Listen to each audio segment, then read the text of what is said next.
Kompas TV terkait dengan banjir bandang dan longsor di Sumatera Utara, Sumatera Barat, dan Aceh. Saya Vidi Batlolone.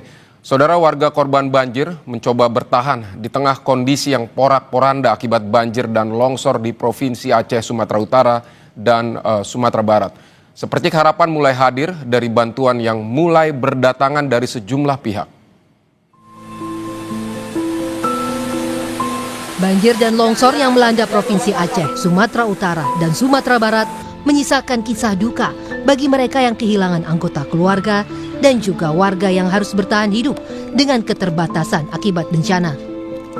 Korban banjir kini membutuhkan berbagai macam bantuan untuk menata hidup kembali, seperti makanan, pakaian, dan obat-obatan. Bantuan pun mulai datang dari berbagai pihak seiring dengan upaya pembukaan jalur-jalur yang sebelumnya terisolasi akibat banjir dan longsor. Planning buat penyaluran, kita udah ada tim khusus yang ngedevelop. Figur publik juga ikut ambil bagian dalam pengumpulan bantuan. Pendiri Malaka Project Ferry Irwandi misalnya, yang berhasil mengumpulkan donasi hingga mencapai 10,3 miliar rupiah. Kalau baca cerita-cerita evakuasinya, kan ada ibu yang memeluk anaknya. Ferry bahkan sempat melakukan live stream sambil berbincang dengan korban terdampak. Ini buat teman-teman yang nggak tahu, gue lagi nelpon sama CEO Kita Bisa, kebetulan orang Minang juga. Sekarang beliau lagi di Padang. Lebih dari 87.000 donatur ikut berpartisipasi dalam pengumpulan dana ini. Melalui platform Kita Bisa, total dana 10,3 miliar rupiah itu terkumpul dan segera disalurkan di lokasi terdampak, terutama wilayah terpencil. Ferry pun menyampaikan rasa terima kasihnya pada seluruh warga yang telah membantu, bahkan jauh melebihi target yang diharapkan. Halo warga sipil sekalian, langsung aja gue mau mengumumkan pengumuman yang penting banget. Jadi kemarin gue baru bikin crowdfunding dalam waktu 24 jam. Kita tentukan waktunya dalam kurun waktu 24 jam ya, karena kita butuh ini disalurkan secara cepat ya. Dan sejak kita buka kemarin sampai hari ini kita tutup, dana yang sudah terkumpul lebih dari 10 miliar rupiah. Dan ini disumbang oleh lebih dari 87.000 orang. Angka yang sangat luar biasa sekali teman-teman ya. Gue speechless karena di awal targetnya cuma 500 juta, ternyata bisa terkumpul sebanyak itu. Gokil lah, masyarakat Indonesia gokil banget. Dan terima kasih sudah percaya, terima kasih sudah membantu, terima kasih sudah saling menjaga ya teman-teman. Dan sudah jadi tanggung jawab dengan dana sebesar itu, dengan kepercayaan sebesar itu, semua bantuan ini bisa tersalurkan. Seluruh bantuan yang terkumpul merupakan bentuk kepedulian dari warga untuk warga. Diharapkan seperti harapan hadir dan korban bencana banjir dan longsor di 3 provinsi di Pulau Sumatera ini bisa bertahan hidup dan perlahan bangkit. Tim Liputan, Kompas TV. Saudara, untuk mengetahui lebih lanjut mengenai proses penyaluran donasi yang telah dilakukan melalui platform Kita Bisa, kita akan membahasnya bersama CEO Kita Bisa, Fikra Ijaz. Selamat siang Mas Fikra. Selamat siang Mas Ya, Fidi. Mas Fikra, kami mengapresiasi melalui platform Anda ini bisa juga terkumpul banyak bantuan termasuk untuk Sumatera Barat, Sumatera Utara, dan Aceh yang saat ini sedang dilanda bencana. Ini 10 miliar rupiah sudah dikumpulkan pendiri Malaka Project melalui platform Anda Kita Bisa. Nah, ini bagaimana rencana penyalurannya nanti? Siap, terima kasih banyak Mas Fidi. Alhamdulillah. Jadi sekali lagi di sini kita bisa berperan sebagai platform dan luar biasa semangat warga bantu warga yang ini ya didisplay oleh masyarakat. Tapi pertama-tama izin saya ingin menyampaikan belasungkawa terhadap semua korban dan keluarga ya, yang data terakhir BNPB sudah melebihi 700 korban jiwa dan 1 juta lebih yang sedang mengungsi sekarang. Nah, terkait penggalangan dana dari Ferry yang dilakukan selama hanya 24 jam saja ya, dari tanggal 1 Desember hingga kemarin 2 Desember terkumpul itu lebih dari 10,3 miliar dari 87.000 donatur, seluruh elemen masyarakat, perseorangan, individu, komunitas, bahkan ada perusahaan juga yang menyalurkan dana CSR mereka. Nah, tentu di sini peran Kita Bisa ada 2, Mas Fidi. Yang pertama, selaku platform kami menjaga agar proses penggalangan dan penghimpunan dana itu bisa terlaku secara masif dan juga transparan. Yang kedua, kami juga membantu mengkoordinasikan agar penyaluran itu bisa efektif dan tepat sasaran. Nah, untuk dana yang terkumpul di penggalangan dana Ferry ini itu merupakan satu dari kumpulan ada 300 lebih, Mas Vidi, penggalangan yang diinisiasi di Kita Bisa untuk korban banjir Sumatera, itu baik dari tadi ya perseorangan, teman-teman public figure, influencer, komunitas, maupun juga NGO. Nah, ini kami berkoordinasi dengan berbagai pihak. Ada simpul-simpul relawan di lapangan, ada lembaga NGO yang juga sudah men-set up posko, termasuk juga pihak pemerintah yaitu Kementerian Sosial, TNI maupun juga pemerintah daerah setempat gitu agar sekali lagi penyaluran ini bisa berlangsung secara efektif. Yang diutamakan sekarang adalah penyaluran bantuan yang sifatnya emergency karena memang ini masih keadaan sangat darurat, akses logistik terbatas. Kita berkoordinasi selalu dengan warga lokal juga ya, bagaimana cara menyalurkan khususnya di daerah-daerah yang saat ini masih kesulitan untuk bisa mendapatkan akses seperti kalau Aceh ya di Tamiang. Itu juga masih menjadi tantangan. Jadi semua jalur kita coba tempuh, baik itu melalui darat, melalui sungai, ataupun juga berkoordinasi melalui udara bersama dengan TNI.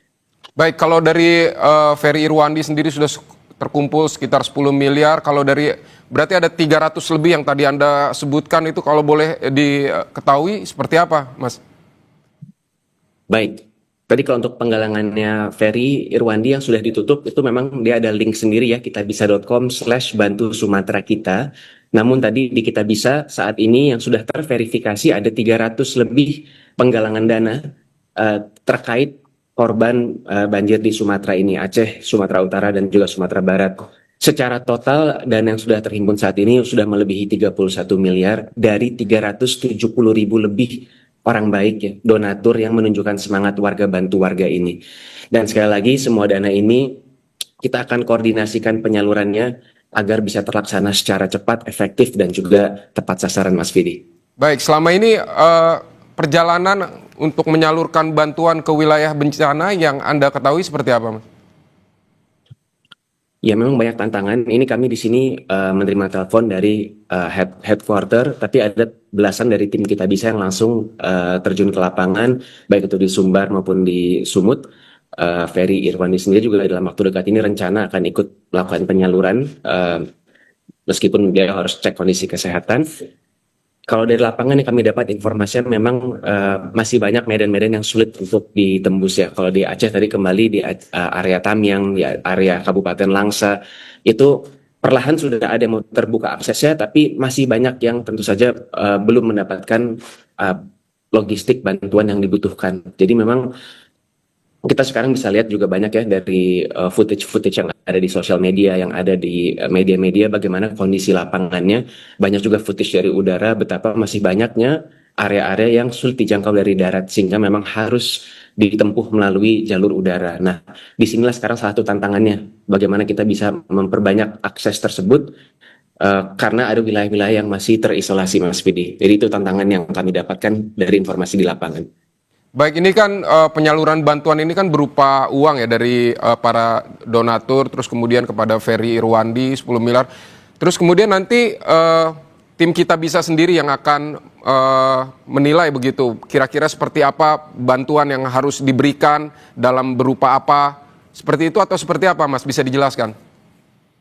Baik. Tadi sekali lagi dalam hal penyaluran Kita Bisa di sini berkoordinasi secara aktif dengan simpul-simpul relawan setempat maupun lembaga-lembaga NGO. Ada 10 lebih lembaga NGO yang saat ini berkoordinasi aktif dengan kami. Ada 11 rumah sakit di wilayah Sumbar, Sumut dan juga Aceh yang juga menjadi mitra koordinasi kami serta pemerintah setempat.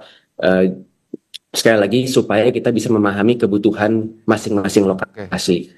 Nah, untuk pengadaannya sendiri ada beberapa cara, Mas Vidi. Jadi jika diberangkatkan dari Jakarta, tentu logistiknya akan diadakan di sini dan dititipkan untuk berangkat bersama. Tapi lebih banyak yang sebetulnya langsung di lokasi setempat itu diadakan ya, untuk misalnya bantuan-bantuan pangan, bantuan paket sanitasi, obat-obatan maupun logistik posko seperti tenda-tenda dan lain-lain.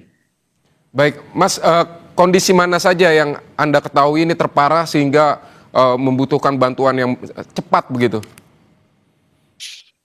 Ya, saat ini kalau informasi dari tim yang berkoordinasi di lapangan memang ada area-area spesifik seperti di Aceh, tadi saya ulangi ada Kabupaten Langsa, Aceh Tamiang, di Takengon juga Benar Meriah, Sumatera Utara itu khususnya di Tapanuli Selatan, spesifiknya di Batangboru juga Padang Sidempuan. Dan di Sumatera Barat penyaluran ini sedang diutamakan di daerah Agam ya, Palembayan, Padang Panjang, dan juga Tanah Datar. Itu kalau nggak salah di sana yang jumlah korbannya juga terbesar. Oke, dan bantuan apa saja Mas yang paling krusial yang dibutuhkan para korban? Ya, untuk fase saat ini Mas Vidi memang masih seputar kedaruratan ya, emergency needs seputar bahan pangan. Ini karena akses pangan kita lihatnya masih sangat terbatas. Sanitasi, hygiene kit, gitu ya, semua hal yang yang berkaitan dengan keseharian masyarakat di sana yang sedang kesulitan untuk mendapatkan akses. Baik. Dan juga ini kan teman-teman simpul relawan, NGO masih juga men-setup ini ya dan mengoperasionalkan posko, maka juga kebutuhan-kebutuhan masing-masing posko inilah yang saat ini menjadi perhatian utama gitu untuk penyaluran donasi. Oke, kalau kesulitan dalam penyaluran bantuan berarti hanya soal akses yang susah atau seperti apa Mas?